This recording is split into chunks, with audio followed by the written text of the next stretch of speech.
The professor was tired of Steve Harvey making his classmates laugh, so he challenged him to perform for everyone.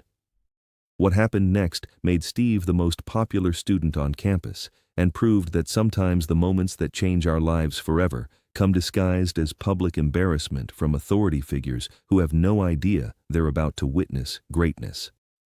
It was October 1974, and 17-year-old Steve Harvey was sitting in the back row of Professor William Thompson's Introduction to Psychology class at Kent State University, trying his best to stay awake during a lecture about behavioral conditioning when he noticed something that would get him into trouble but ultimately change the trajectory of his entire life. Steve had always been the class clown, but college had given him a more sophisticated audience for his humor. His quick wit and natural timing had already made him popular among his dorm mates and classmates, but he had been trying to keep his comedic impulses under control during actual class time. That particular day, Professor Thompson was explaining Pavlov's experiments with dogs and conditioned responses when he made a statement that Steve found unintentionally hilarious. When Pavlov rang the bell, the dogs would salivate in anticipation of food, even when no food was present, Professor Thompson said in his monotone delivery. Steve couldn't help himself. He leaned over to his friend Marcus and whispered, "Just like how students start drooling when they hear the lunch bell, even when they know cafeteria food ain't worth salivating over." Marcus burst out laughing, which caused several other students nearby to look over and ask what was so funny. Soon, half the back row was trying to suppress giggles as Steve continued his quiet commentary on the lecture. And when Pavlov stopped giving the dogs food after ringing the bell, they stopped salivating, Professor Thompson continued, unaware of the growing distraction in his classroom. "That's like my financial aid," Steve whispered to his growing audience. "They rang the bell talking about money for college, but after I got here, all the salivating stopped real quick when I saw them bills." The students around Steve were now struggling not to laugh out loud, which was beginning to disrupt Professor Thompson's carefully planned lecture. Professor Thompson had been teaching at Kent State for 15 years, and he prided himself on maintaining order and focus in his classroom. He had dealt with disruptive students before, but Steve Harvey presented a unique challenge because his disruptions weren't malicious or disrespectful. They were just irresistibly funny. "Mr. Harvey," Professor Thompson said, stopping his lecture and looking directly at Steve, "is there something you'd like to share with the class?" Steve looked up with an innocent expression. "No, sir, Professor Thompson. I was just listening to your fascinating lecture about dogs and bells." "I see. And what exactly did you find so fascinating that you felt the need to provide commentary to your classmates?" Steve realized he was in trouble, but his comedic instincts kicked in automatically. "Well, sir, I was just thinking about how smart those dogs were. I mean, they figured out that bell meant food. But us students? We hear the bell for class, and we show up even though we know we're about to get our brains fed information that's probably going to give us indigestion later." A few students couldn't help but chuckle at Steve's response, which only frustrated Professor Thompson more. "Mr. Harvey, this is the third time this week that you've disrupted my class with your commentary.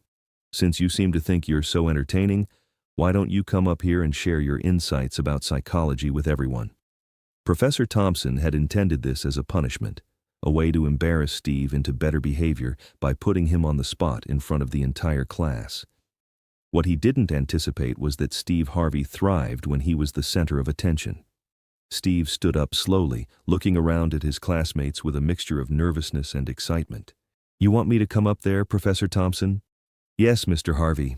Since you clearly have so much to say about my lecture, come share it with all 47 students instead of just the ones sitting around you."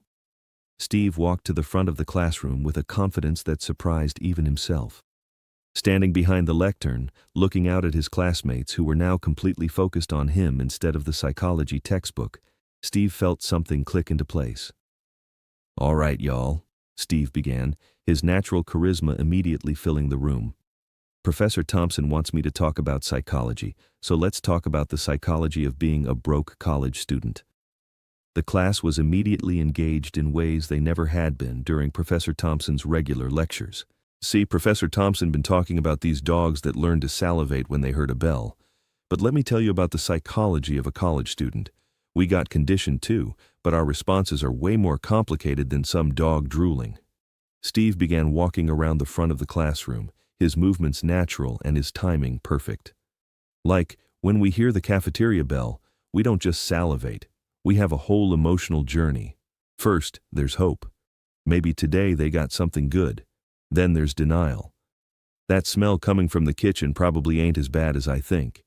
Then there's acceptance. I'm about to eat mystery meat and call it dinner. The entire class was laughing now, including several students who had never cracked a smile during Professor Thompson's regular lectures. And don't get me started on the psychology of laundry day, Steve continued. We got students walking around campus in clothes they ain't worn since high school because they spent their laundry money on pizza. That's some serious behavioral conditioning right there. Pizza today, smell like yesterday tomorrow. Even Professor Thompson was beginning to crack a smile, though he was trying to maintain his stern expression. Steve was just getting warmed up. Professor Thompson, you've been teaching us about stimulus and response, right? Well, let me tell you about some real college stimulus and response. Stimulus, your mama calls and asks how your grades are. Response, everything's fine, mama. I'm learning so much. That's what psychologists call adaptive lying for survival purposes. The class erupted in laughter because every student could relate to that exact scenario. Or how about this stimulus and response? Stimulus, you see a fine girl walking across campus. Response, you suddenly develop an urgent need to walk in the exact same direction, even if it means being late for your next class. That's called hormonal navigation, and it's a real psychological phenomenon. Students were laughing so hard that some were wiping tears from their eyes. This was entertainment at a level they had never experienced in an academic setting. Steve looked around the classroom and realized that he had found his element. This felt more natural to him than any other activity he had ever participated in. You know what the real psychology experiment is? Steve asked, building to what he sensed would be his big finish.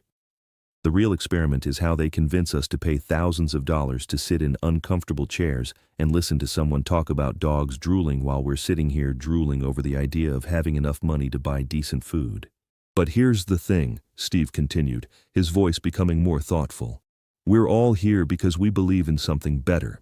We believe that sitting in these uncomfortable chairs and learning about drooling dogs is somehow going to help us build lives where we don't have to choose between laundry detergent and lunch. And you know what? That takes some serious psychology. That takes the ability to see a future that doesn't exist yet and believe in it enough to sacrifice for it.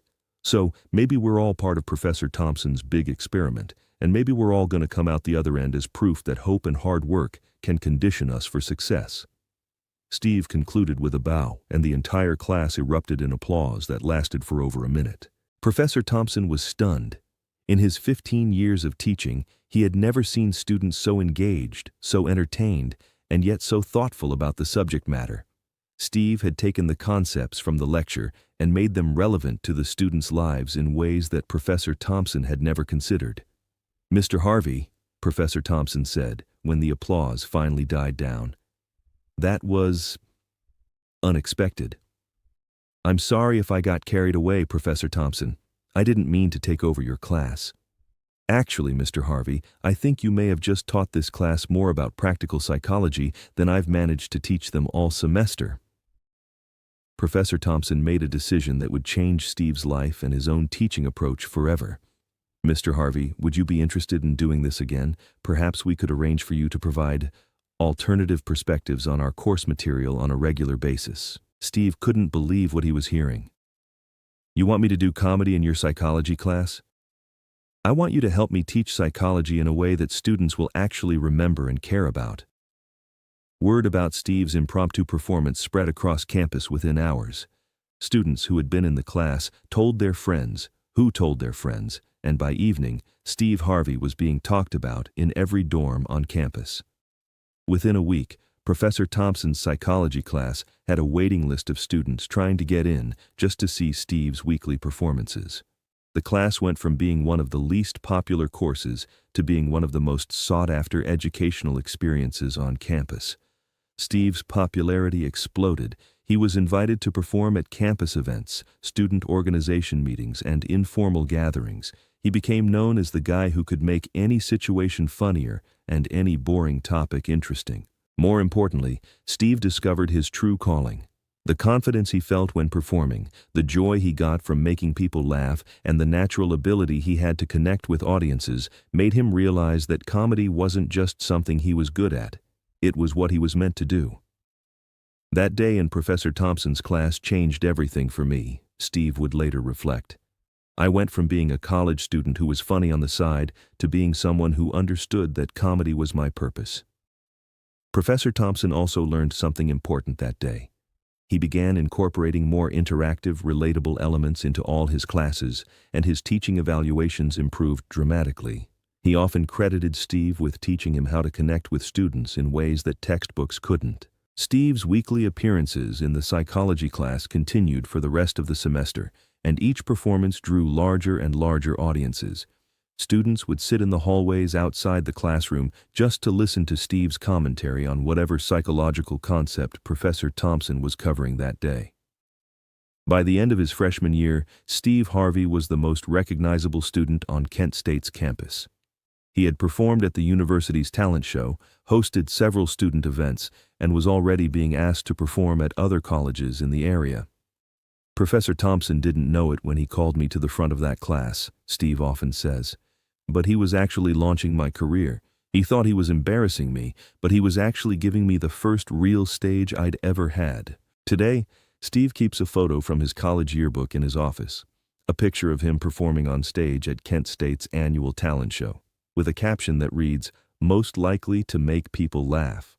Next to it is a thank you note from Professor Thompson, written years later, that says, "Thank you for teaching me that the best education happens when students can see themselves in the lesson." Steve's college breakthrough proves that sometimes our greatest opportunities come disguised as moments of potential embarrassment, and that the authority figures who challenge us might actually be providing us with exactly the push we need to discover our true potential. If this incredible story of how a professor's challenge launched Steve Harvey's comedy career and made him a campus legend moved you, please subscribe and hit that thumbs up button. Share this video with someone who needs to see that sometimes being called out can turn into being called up to greatness. Have you ever had a teacher or authority figure challenge you in a way that ended up changing your life?